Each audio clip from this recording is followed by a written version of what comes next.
Selamat siang Mas Remo. Siang, Bisa perkenalkan diri sendiri? nama saya Remo Adi Pradana. Mm-mm.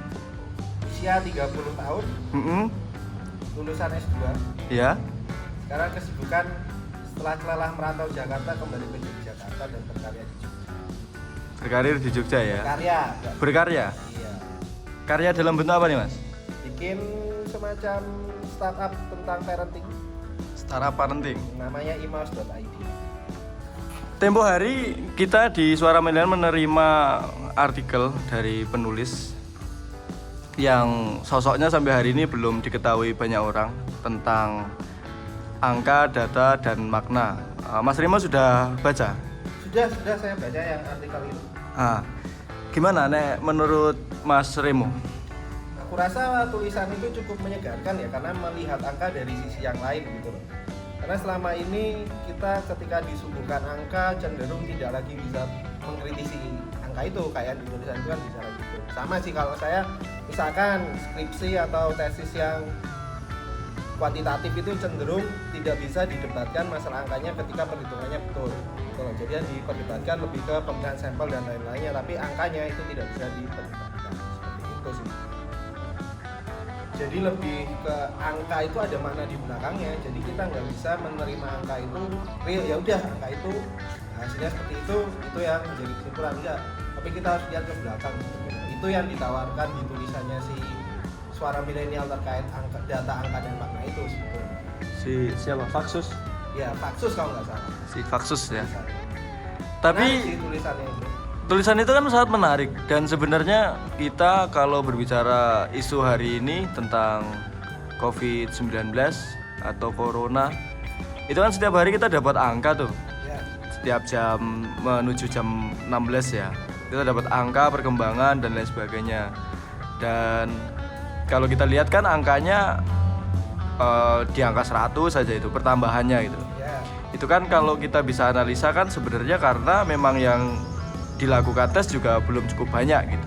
Ya. Nah, kalau kita berbicara ke tadi ada angka, data, makna gitu. Ya. Apakah ini memang salah satu yang digunakan sebagai bagian daripada komunikasi publik oleh apa ya istilahnya negara atau pemerintah hari ini kepada masyarakat biar masyarakat tenang, tapi yo sebenarnya angkanya juga apa ya? Ya dia nggak bohong sih ya karena pertambahannya 100, tapi kenapa tidak meningkat? Karena memang juga tidak terjadi tes massal yang cukup besar gitu. Ya, kalau menurut saya sih, saya tidak akan membahas masalah kevaliditan data yang dibicarakan atau apa ya, tapi lebih ke sebenarnya angka itu kan sebenarnya mempunyai sesuatu yang bisa bercerita. Ketika kita hanya memotret angka itu dari jumlah berapa sih yang dites, kemudian oh ternyata tingkat kematian sekian, bla bla bla bla.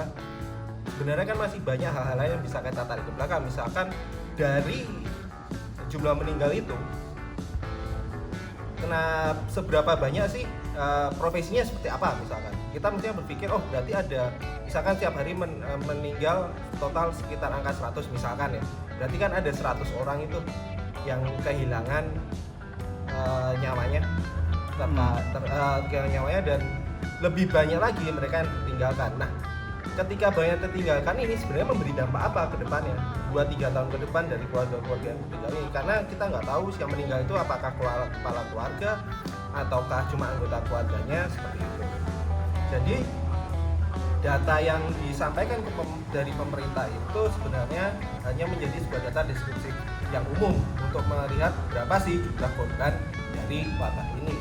Tapi untuk dampak sosialnya itu kan lagi-lagi perlu kepekaan kita untuk memotret angka yang disajikan itu memiliki arti apa.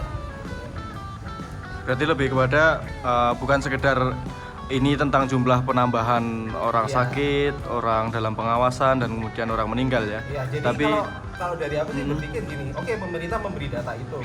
Kalau aku berpikir lebih dari data-data yang sudah diberi pemerintah itu, karena dia tidak memberi data lain, aku yang harus berpikir dari data ini apa sih kesimpulan lain yang bisa aku dapatkan dari perkembangan tiap harinya gitu. Oh berarti penambahannya sekian-sekian, oh berarti masih terus bertambah selama ini, berarti mungkin aku tetap harus stay di rumah menjaga gini sambil menyiapkan peningkatan korbannya meningkat, berarti ada beberapa masalah sosial yang kemungkinan besok akan muncul 1 atau 2 tahun lagi seperti itu, kemudian menyiapkan beberapa langkah-langkah selanjutnya. Aku rasa gitu sih. Jadi angkanya jangan cuma dilihat dari jumlah yang sembuh atau yang meninggal aja, tapi kita tarik dari yang sembuh itu mencerminkan apa, dari yang meninggal itu memberikan apa, seperti itu. Aku rasa tulisannya si Paksus itu bercerita tentang itu sebetulnya. Iya, dia memang bercerita lebih ke apa ya, ke dampak secara luas daripada angka yang tersaji gitu. Sama itu dia ada kutipan kalau nggak salah dari Mark Twain kan, terkait dengan lies dan statistik. Jadi kebohongan akan berjalan, ketika sebuah kebohongan gagal dia akan menggunakan kebohongan lain yang lebih. Ketika kebohongan yang lebih itu masih gagal juga untuk meyakinkan orang, maka dia akan menggunakan angka statistik. Itu mencerminkan statistik ini sangat menjadi alat yang sangat efektif untuk meyakinkan seseorang, gitu loh istilahnya dari kata-kata itu. Karena kalau saya sebagai pembaca juga kadang lebih mudah disajiin angka-angka sih sebenarnya. Ya, untuk mencerna sebuah isu, mencerna sebuah kejadian gitu. Tapi kan perlu kita lihat lagi angka itu muncul dari mana sebetulnya. Kalau kita cari lebih dalam sih. Menarik sebenarnya. Angka itu buat saya sesuatu yang netral sebetulnya. Pemaknaan arti angkanya itu baru representasi dari orang-orang ya. Mau lihat dari sisi yang mana. Gitu loh. Kan kalau di tulisan itu sekelibat saya baca dia menjelaskan adanya standar error. Misalkan ada penelitian tentang semua orang akan mati, sampelnya 100 orang di tulisan itu, tapi 1 orang nggak mati karena penelitian itu menggunakan derajat kepercayaan 5%, alfanya 5%, jadi masih ada toleransi 5% untuk data-data yang tidak berguna untuk dijustifikasi sebagai data normal. Padahal orang yang nggak mati ini dianggap nggak normal, jadi tidak mengubah fakta apapun di lapangan dari angka itu, jadi tetap semua orang akan mati. Padahal 1 orang ini kan menarik, kenapa dia bisa hidup abadi, apa yang dia lakukan, misalkan seperti itu akan menjadi sebuah informasi yang menarik sebetulnya, tapi tidak terpotret dari angka yang disajikan itu. Itulah, karena dia harus dianggap normal dan kesimpulannya tetap semua orang akan mati kan gitu. Itu gambarannya baru untuk menjelaskan bahwa ada hal-hal di luar angka itu sebenarnya menarik untuk kita telaah. Oke, saya kira saya sudah cukup pusing Mas untuk berbicara tentang angka. Ya. Dan terima kasih sudah mau berbincang dengan Suara Milenial. Ada kalimat terakhir Mas untuk yang berkaitan dengan. Saya malah mau ada beberapa sih Mas. Satu, Masnya punya kontaknya ke Paksusnya kan ya? Karena sampai email pasti dia. Sampai hari ini emailnya kalau kita email nggak balas Mas. Nah itu kalau bisa diminta untuk menambah tulisan lagi sih untuk menjelaskan yang itu supaya orang lebih tahu sih. Ya, karena siap. kita angka itu kok bisa muncul tuh gimana seperti itu, supaya kita yakin perhitungan gimana, jadi kita tahu benar-benar untuk menghitung sesuatu yang benar itu seperti apa. Siap. Pasti nanti kita coba hubungi lagi karena artikelnya juga trending ini. Iya. Artikelnya trending, jadi kita akan hubungi untuk lebih bisa menjelaskan lagi tentang apa itu angka, data, dan makna. Iya. Seperti itu Mas Remo, Ya. Ada kalimat terakhir? Kalimat terakhir saya terkait tulisannya Paksus itu, aku rasa yang aku garis bawahi, angka itu sesuatu yang profan. Oke. Terima kasih Mas Remo. Salam Suara Milenial ID. Salam Suara Milenial.